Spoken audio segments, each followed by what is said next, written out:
Rad, dans l'argot californien, ça veut dire cool. En français, ça ne veut pas dire grand-chose, mais les gens le retiennent bien. C'est la première marque de mode en ligne. On a été créé en 2012 et on distribue de la mode et des accessoires dans 6 pays, dont la France, les États-Unis, l'Angleterre, l'Allemagne, l'Autriche et la Belgique. Aujourd'hui, on se positionne comme une marque de prêt-à-porter, activewear, streetwear, et on propose des produits cool, pas chers, à moins de 30 € pour la plupart. Et on se développe en majorité sur le mobile, en particulier à l'international, où ça représente 80% de notre croissance. Aujourd'hui, plus de 2 millions de membres.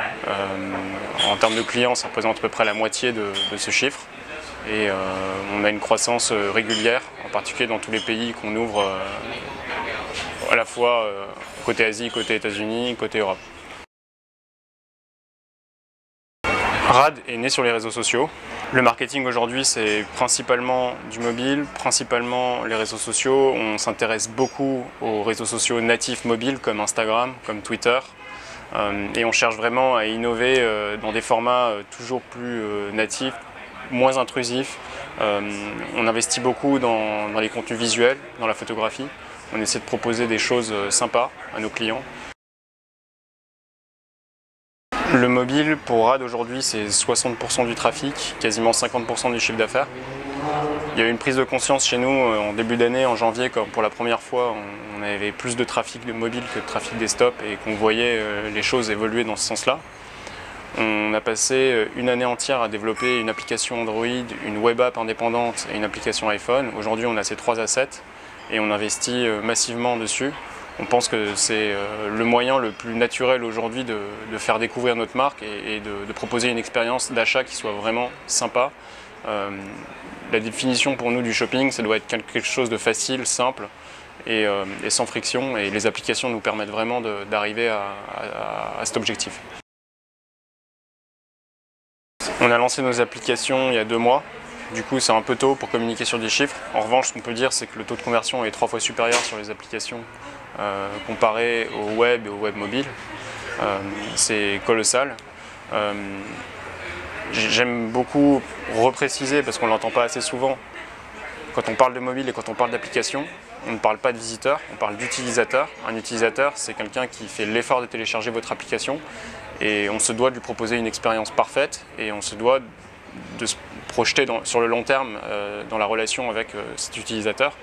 Donc la stat qu'on regarde au quotidien, ça va être le nombre de monthly active users, le nombre de personnes qui ont ouvert l'application au moins une fois pendant le mois. Et c'est ça qui nous permet de driver nos objectifs sur le mobile. On essaie beaucoup de choses, parfois expérimentales. On a ouvert un compte Snapchat cette année. On communique avec nos utilisateurs sur Snapchat, on leur propose des vidéos du moment.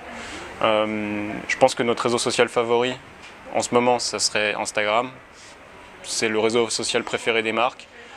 Aujourd'hui, quand quelqu'un veut chercher quelque chose, découvrir une marque, découvrir des produits, la première chose qu'il fait, c'est qu'il va chercher le compte Instagram de la marque. On investit beaucoup du coup dans les contenus de ce réseau social. Facebook reste la base. Aujourd'hui, quand on veut se connecter sur Rad, on a le Facebook Login.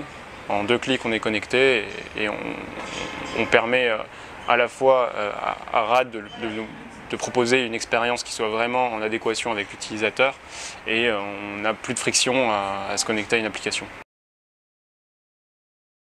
Aujourd'hui, les réseaux sociaux sont clairement le premier levier d'acquisition pour Rad, que ce soit Facebook, Instagram, Twitter, Snapchat bientôt. Les liens sponsorisés, ça passe derrière, ça passe une fois que les gens nous connaissent, une fois que les gens nous cherchent. Et c'est vraiment ça qu'on doit retenir des marques et des e-commerce qui se créent aujourd'hui, c'est que la découverte, ça se fait par les réseaux sociaux.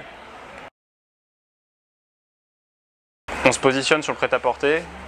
Le marché sur lequel on évolue, c'est un marché de retailers qui sont monstrueux. Je pense au H&M, Topshop, Urban Outfitters, Forever 21. On pense qu'on est plus agile, on pense qu'on peut aller plus vite qu'eux sur le digital et du coup on fait de notre mieux pour aller dans ce sens-là.